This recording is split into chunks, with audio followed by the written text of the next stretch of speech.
মৰমৰ ছাত্ৰ-ছাত্ৰীসকল আমাৰ আজি ভিডিঅ'লে তোমালোকক স্বাগতম জনাইছোঁ। আজি আমি ক্লাছ 5ৰ পৰিৱেশৰ পাঠ নম্বৰ 15 আমাৰ দৈনন্দিন জীৱনত প্ৰযুক্তি নামৰ পাঠটোৰ প্ৰশ্ন উত্তৰখিনি কৰিম। যদি আমি পাঠটো পঢ়িবলৈ যাওঁ তেতিয়াহ'লে ভিডিঅ' বহুত দীঘল হ'ব। পাঠটো তোমালোকে নিজেই ঘৰত 2-3 বাৰমান ভালকৈ পঢ়ি ল'বা। ব'লা এতিয়া আমি প্ৰশ্ন উত্তৰখিনি কৰোঁ।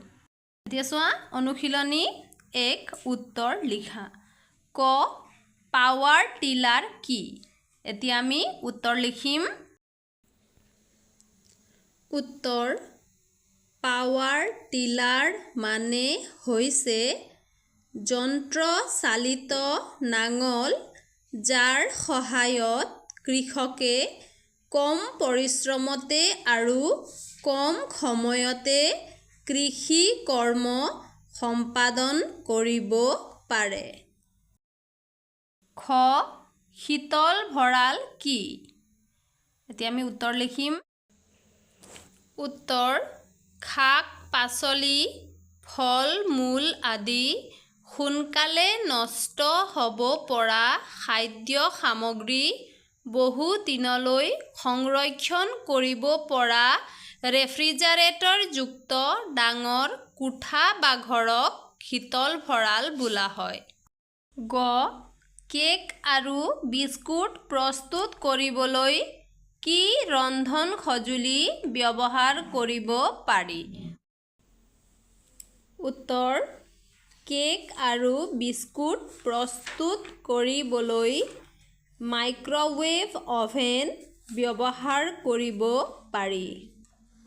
ঘ কম্পিউটাৰত কি কি কাম কৰা হয়?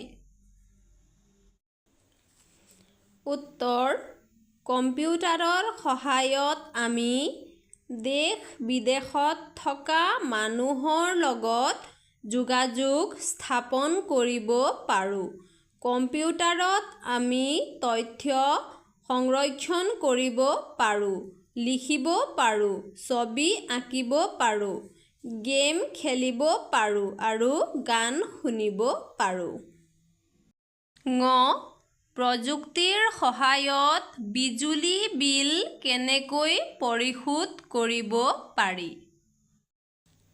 উত্তৰ প্ৰযুক্তিৰ সহায়ত মোবাইল কম্পিউটাৰ আদিত ইণ্টাৰনেট সংযোগ কৰি ঘৰত বহিয়েই বিজুলী বিল পৰিশোধ কৰিব পাৰি। এতিয়া চোৱা, 2 ক অংশৰ লগত খ অংশ মিলোৱা। এতিয়া আমি এইফালে দিয়া এই ক অংশৰ লগত এইফালে দিয়া এই খ অংশখিনি মিলাব লাগিব। এতিয়া চোৱা, প্ৰথমতে কীবৰ্ড দিয়া আছে হয়নে? এতিয়া আমি এইফালে চাম। এইটো চোৱা, লিখিত আকাৰে নিৰ্দেশ পঠিয়াব পাৰি। আমি কীবৰ্ডৰ দ্বাৰা আমি কি কৰোঁ? নিৰ্দেশখিনি লিখিত আকাৰত পঠিয়াব পাৰোঁ হয়নে? আমি কীবৰ্ডত টাইপ কৰোঁ আৰু সেইবোৰ লিখিত আকাৰে পঠিয়াওঁ। গতিকে আমি এইটো ইয়াৰ লগত মিলাব লাগিব। এতিয়া চোৱা, মাউচ। এতিয়া এইটো চোৱা, মনিটৰত থকা কথাবোৰ নিয়ন্ত্ৰণ কৰি কাম কৰিব পাৰি। আমি মাউচৰ দ্বাৰা মনিটৰত থকা কথাবোৰ নিয়ন্ত্ৰণ কৰি কাম কৰিব পাৰোঁ হয়নে? গতিকে আমি এইটো ইয়াত মিলাব লাগিব। এতিয়া চোৱা, CPU। এতিয়া আমি CPUত কি কৰোঁ? আমি নিৰ্দেশ দিয়া কামবোৰ কৰে আৰু সংৰক্ষণ কৰি ৰাখে। CPUৱে কি কৰে? নিৰ্দেশ দিয়া কামবোৰ কৰে আৰু সেইবোৰ সংৰক্ষণ কৰি ৰাখে হয়নে? গতিকে আমি এইটো ইয়াত মিলাব লাগিব। এতিয়া চোৱা, মনিটৰত কৰা কামখিনি আৰু কামৰ ফলাফল দেখা পাওঁ। মনিটৰত আমি কৰা কামখিনি আৰু কামৰ ফলাফল দেখা পাওঁ হয়নে? যেনেকৈ আমি টিভি স্ক্ৰীণত দেখা পাওঁ সেই তেনেকৈ আমি মনিটৰত দেখা পাওঁ। চোৱা, 3 শুদ্ধ নে অশুদ্ধ লিখা। ইয়াত চোৱা, কেইটামান বাক্য দিয়া হৈছে। এইবোৰ শুদ্ধ হয় নে অশুদ্ধ হয় আমি লিখিব লাগিব। ক প্ৰযুক্তিৰ ব্যৱহাৰৰ ফলত আমাৰ জীৱনৰ মান উন্নত হৈছে। এইটো শুদ্ধ হয়নে? প্ৰযুক্তিৰ ব্যৱহাৰৰ ফলত আমাৰ জীৱনৰ মান উন্নত হৈছে।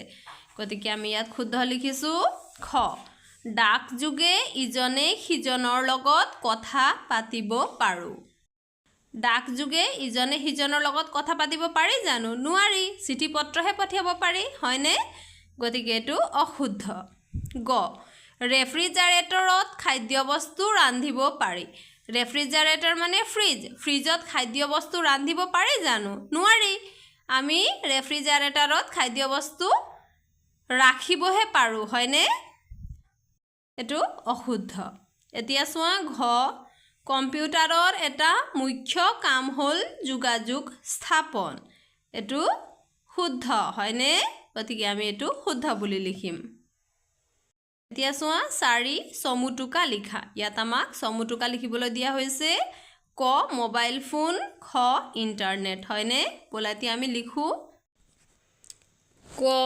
মোবাইল ফোন হ'ল যোগাযোগ স্থাপনৰ এক আধুনিক সঁজুলি মোবাইল ফোন তাঁৰবিহীন হোৱাৰ বাবে লৈ ফুৰিবলৈ সহজ মোবাইল ফোনৰ সহায়ত আমি পঢ়া শুনাৰ তথ্যবোৰ সংগ্ৰহ কৰিব পাৰোঁ আজিকালি বহু ধৰণৰ মোবাইল ফোন ওলাইছে যাৰ সহায়ত আমি টেক্সট মেছেজ ইমেইল ভিডিঅ' কল আদি কৰিব পাৰোঁ খ ইণ্টাৰনেট গোটেই পৃথিৱীব্যাপী অসংখ্য কম্পিউটাৰ সংযোগ কৰি এক বিশাল যোগাযোগ ব্যৱস্থা গঠন কৰা হৈছে এই যোগাযোগ ব্যৱস্থাই হৈছে ইণ্টাৰনেট হৈছে আধুনিক যুগৰ আটাইতকৈ উন্নত যোগাযোগৰ ব্যৱস্থা কৃত্ৰিম উপগ্ৰহৰ সহায়ত এই যোগাযোগ ব্যৱস্থা সম্ভৱ হৈছে ইণ্টাৰনেট সংযোগ কৰি আমি কম্পিউটাৰ মোবাইল ফোন আদিত দেশ বিদেশৰ খবৰ পাব পাৰোঁ বিভিন্ন তথ্য পাব পাৰোঁ ৰেল বিমান আদিৰ টিকট সংগ্ৰহ কৰিব পাৰোঁ তাৰোপৰি ঘৰত বহিয়েই বিদ্যুৎ মাচুল পৰিশোধ কৰিব পাৰোঁ মৰমৰ ছাত্ৰ ছাত্ৰীসকল আমাৰ আজি ভিডিঅ'ত আমি ইমানেই কৰিলোঁ আমাৰ পৰৱৰ্তী ভিডিঅ'ত আমি পাঠ নম্বৰ 16 আমাৰ চুবুৰীয়া ৰাজ্যসমূহ নামৰ পাঠটোৰ প্ৰশ্ন উত্তৰখিনি কৰিম আজিলৈ ধন্যবাদ